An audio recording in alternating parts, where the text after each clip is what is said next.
Faire une mise au point sur ce qui est de nouveau au cours de la prise en charge des grossesses gémellaires, eh bien, dépend d'où on part. Et il faut bien malheureusement se faire à l'idée que pour la plupart d'entre nous, la nouveauté étant une notion toute relative, on va essayer de partir d'après les recos de 2008, ce qui n'est pas forcément une étape très avancée. Alors, on va bien sûr sélectionner quelques sujets en sachant que Asma Khalil va sûrement approfondir certains d'entre eux.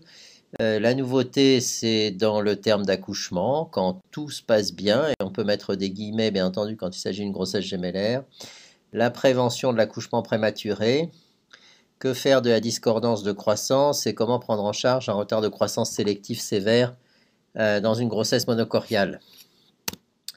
Alors, la surmortalité des jumeaux, elle n'est pas seulement la prématurité. Et on voit sur ce diagramme que même en des temps anciens, avant l'an 2000, on avait déjà remarqué qu'il y avait une surmortalité des jumeaux à partir de 36 semaines d'aménorrhée, y compris quand on était déjà passé à travers, en particulier pour les grossesses gémellaires, de toutes les complications à type de syndrome transfuseur-transfusé et apparenté.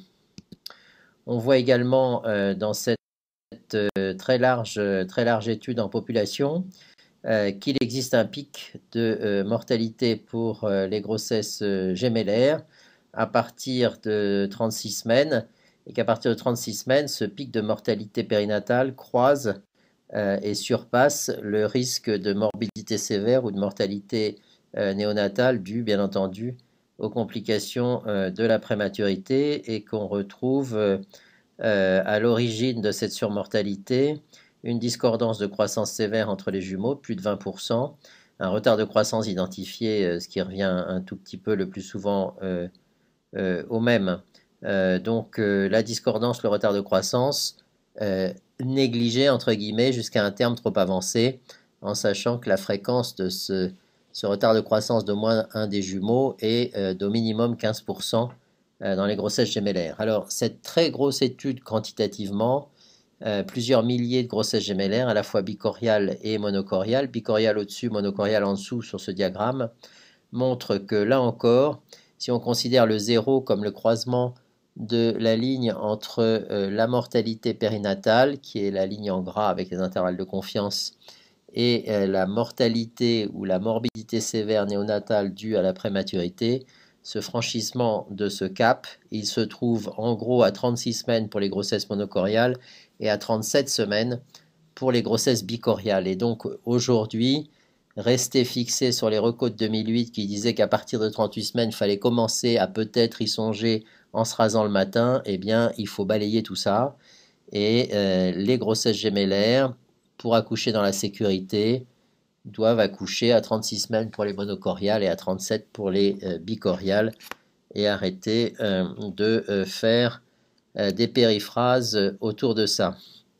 Une illustration dans une étude randomisée, faire accoucher des jumeaux à 37 ou bien les laisser continuer à partir de 37 et les accoucher entre guillemets comme d'habitude à 38 ou plus, eh bien ce que l'on voit ici, c'est qu'il n'y a pas plus de il y a plus de déclenchement bien sûr dans le groupe qui est déclenché, ça c'est une lapalissade, mais il n'y a pas plus de complications obstétricales, en particulier de césarienne, et on trouve moins de petits poids de naissance dans celles qu'on a pour la gestationnelle bien entendu, dans celles qu'on a fait accoucher à 37.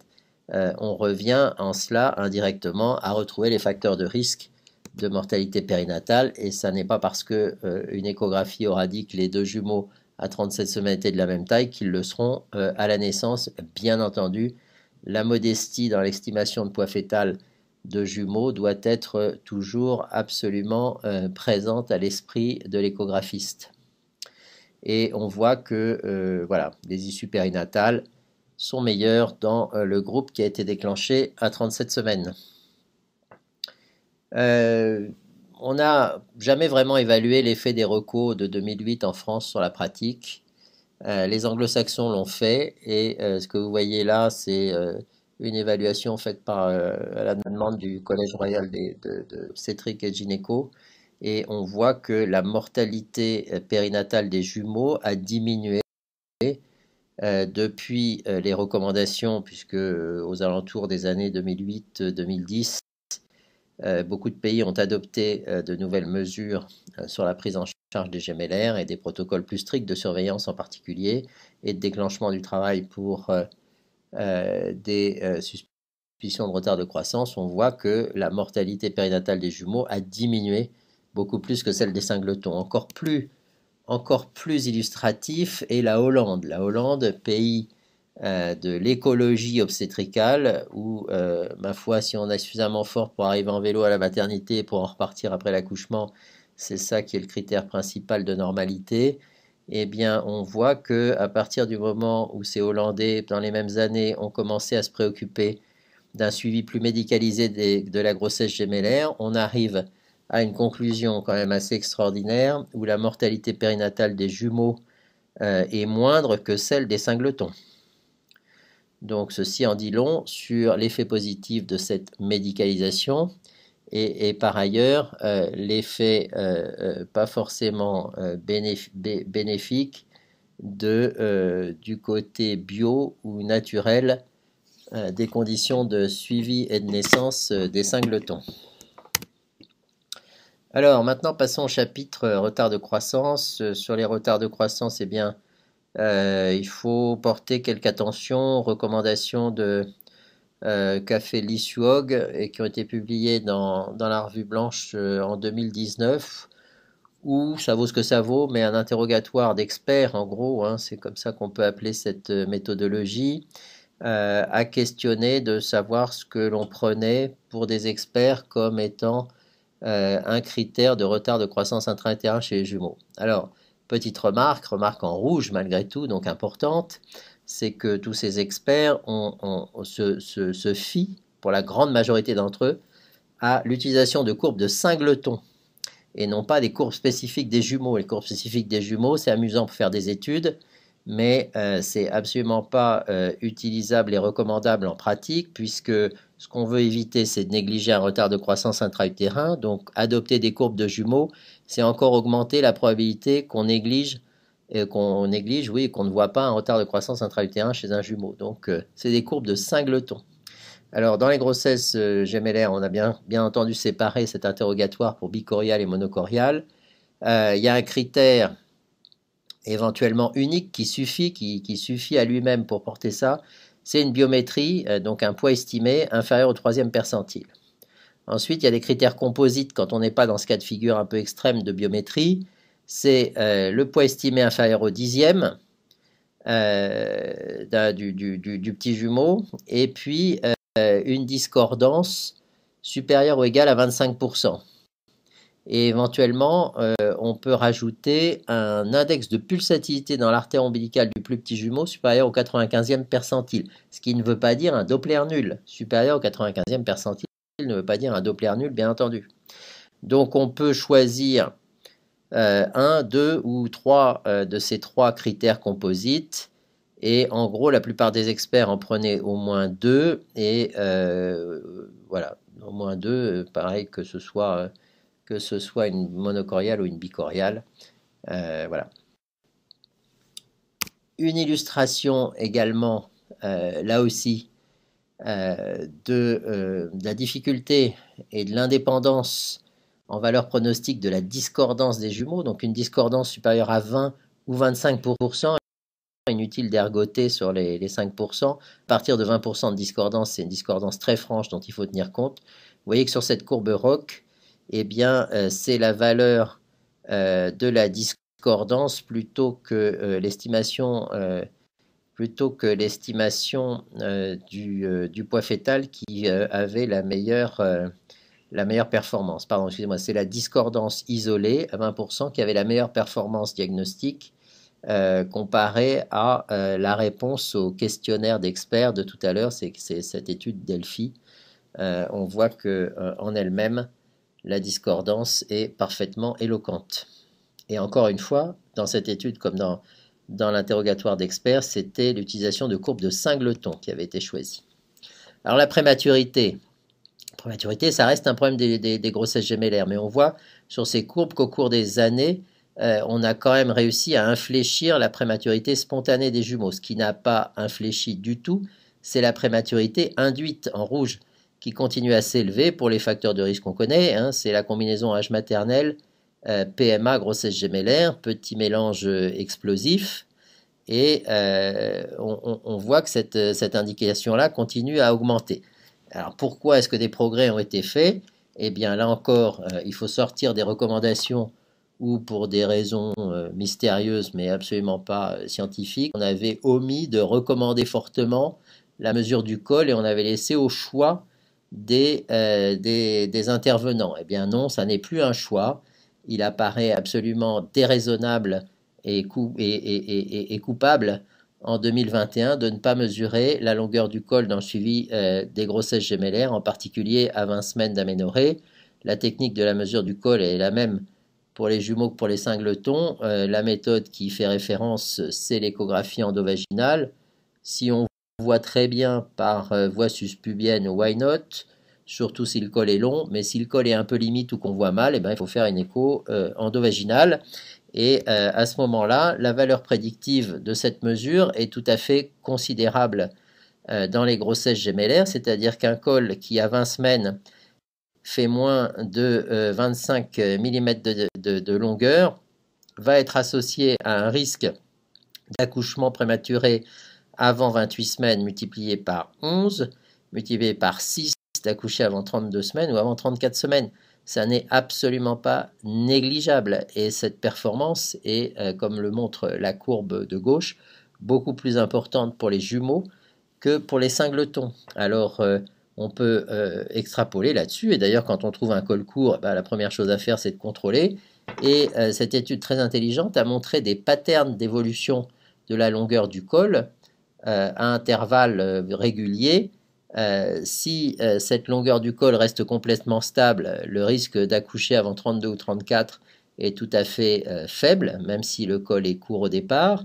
Et de même, vous avez un pattern où la diminution de longueur du col va continuer, mais tardivement, ou se stabiliser assez rapidement après une diminution initiale. Eh bien, ces deux situations sont gérables. Et puis, vous avez deux situations où le col diminue de façon tout à fait linéaire et rapide d'un examen à l'autre. On peut considérer que 10 jours d'intervalle est un bon intervalle pour contrôler un col un peu douteux entre 20 et 25 mm. Et qu'on a aussi le profil où ce col reste stable très peu de temps et ensuite diminue extrêmement rapidement. Ces deux catégories étant celles les plus exposées à un risque de prématurité avant 32 semaines. Alors, on n'a pas que ses yeux pour pleurer, bien entendu, quand c'est comme ça. Si on est dans un pattern évolutif qui est inquiétant, eh bien, on aura recours à une maturation pulmonaire, c'est le minimum qu'on puisse faire, alors qu'à l'inverse, la valeur prédictive négative de la longueur du col, y compris quand une dame se plaint de contraction, et plutôt que d'aller lui fourrer le doigt dans le col, surtout ne pas faire de toucher vaginal, mais une écho du col. Et si l'écho du col d'une dame qui contractouille et qui dit contracter souvent et qui n'en montre pas vraiment sur le monitoring et qui a un utérus un peu tendu avec un col long, on peut se passer bien entendu de toute autre iatrogénie. Mais surtout, à 20 semaines, un col court chez une femme asymptomatique attendant des jumeaux, eh bien si vous donnez de la progestérone, vous allez diminuer le risque de prématurité avant 33 semaines de 30% et le risque de complications sévères néonatales de la moitié quasiment.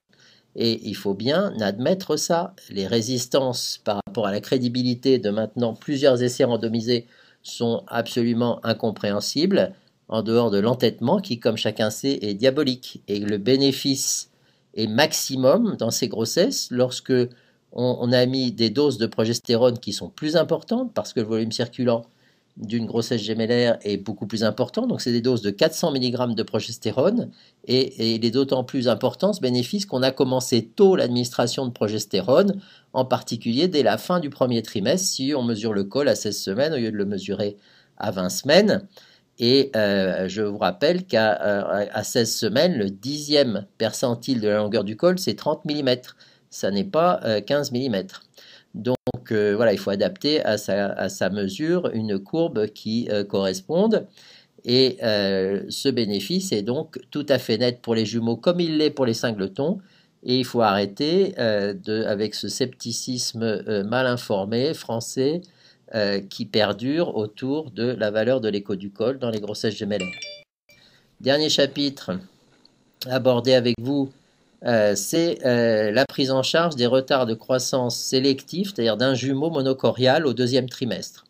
Alors il y en a 3 types. Il y a le type qui a classé selon le Doppler ombilical, le type 1 où il y a une discordance forte, mais c'est-à-dire qu'il y a un retard de croissance, mais il y a un Doppler ombilical normal. Il y a le type 2 qui est le type classique de RCU à Doppler ombilical nul ou inversé. Et il y a le type 3 qui vient de se dérouler là sur la droite devant vous, qui montre un rythme sinusoïdal alternant rythme positif, rythme négatif, rythme inversé. Ce pattern sinusoïdal correspond à la présence d'une volumineuse anastomose artério-artérielle sur un placenta mal réparti où la part du petit jumeau est pathétique, comme on le voit en haut et à droite sur le cliché qui illustre le titre de cette diapositive. Et là, en fait, bien entendu, les types 2 et type 3 sont particulièrement à risque de complications sévères et à nécessiter une intervention, mais ce qui va provoquer une prise en charge active sera essentiellement le Doppler du canal d'Arancius, soit il est normal et on a encore un peu de temps pour réfléchir, soit il est avec une onde A inversée, et là, il faut décider d'une mesure active de prise en charge. Alors, bien entendu, les différents groupes ne peuvent pas être randomisés, ça n'aurait aucun sens, et je vous propose ici cette série qui est une des plus grandes individuellement parlant par centre, qui est la nôtre, qu'on a publiée l'an dernier.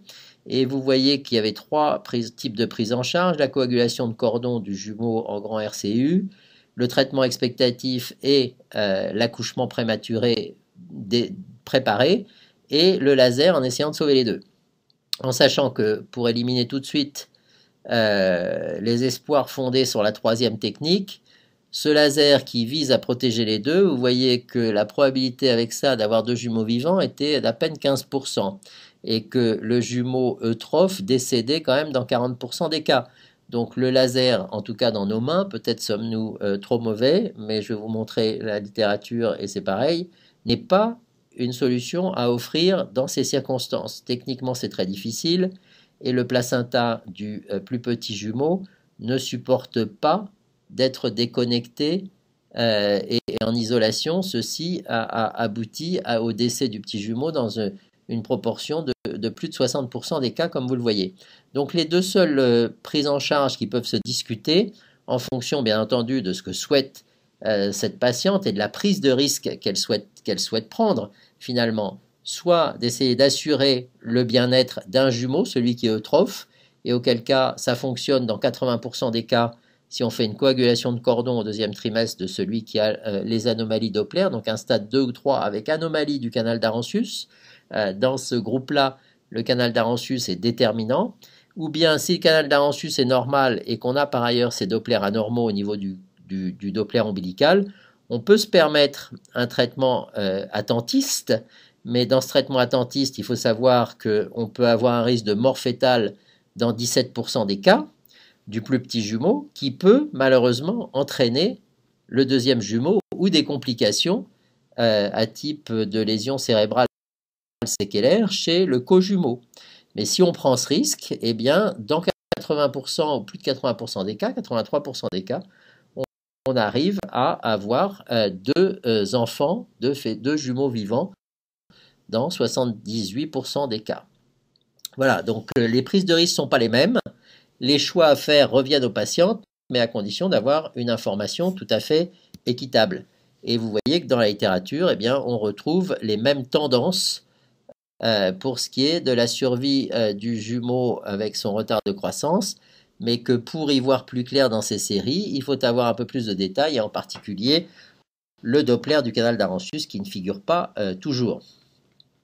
La discordance de poids, alors j'ai mis en rouge ici dans cette étude qui a l'air très savante de revue systématique et de méta-analyse, que bien entendu là on connaissait la réponse puisqu'on a pris la discordance de poids à la naissance.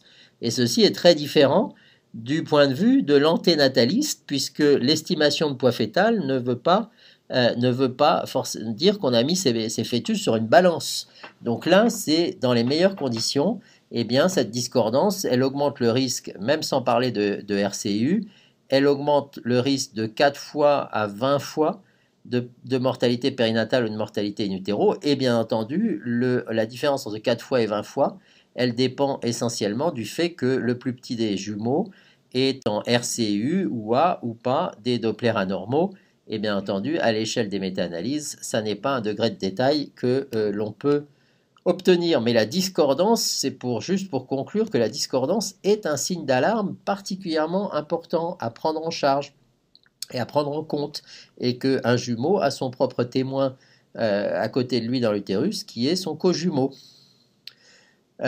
Donc voilà, et cette méta-analyse, cette revue thématique, elle est un peu plus intéressante, là publiée en 2017, pour en finir avec le retard de croissance sélectif d'une monochoriale en fonction du stade 1, 2 ou 3 par le Doppler ombilical. On voit très bien que ce pronostic s'aggrave à mesure, il y a une différence considérable entre le type 1 et type 2, à la fois dans le terme diagnostic, dans le terme de naissance, et dans la mortalité ou la morbidité composite, avec un risque d'issue défavorable qui est plus de 5 fois supérieur dans les types 2 et dans les types 3. Voilà, donc en conclusion, et avant d'entendre les topos spécifiques, eh bien, je vous rappelle les règles de bonne pratique pour le suivi de ces grossesses bicoriales une fois par mois, avec croissance, évaluation de la discordance et évaluation du col à l'échographie et des Dopplers ombilicaux. Tout ceci ne devrait plus être optionnel si on fait correctement son boulot et qu'on lit un peu ce qui se passe dans la littérature. Et les grossesses monochoriales, la même chose, mais tous les 15 jours. Je vous remercie de votre attention.